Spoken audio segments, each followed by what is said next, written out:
Yeah, thank you. Since Michael was brought up, I just want to say he's running for Senate, and I think it's important for people with lived experience to fight for these changes because it matters.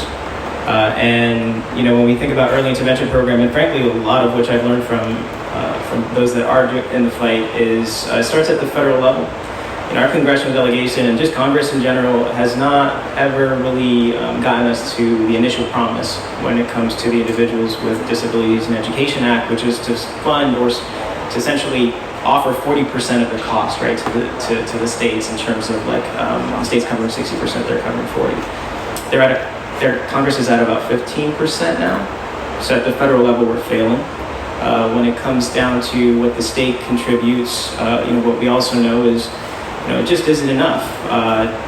Legislators Geraldo and Alberti have proposed legislation to get us up to about 70% with early intervention and about 122% in terms of increasing rates for the First Connections program.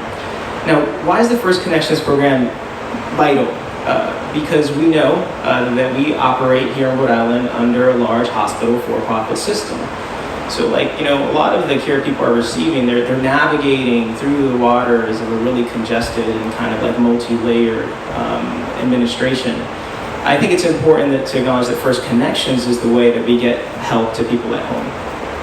And that gets us to the big important point here, which is we need to move towards a single payer system in Rhode Island.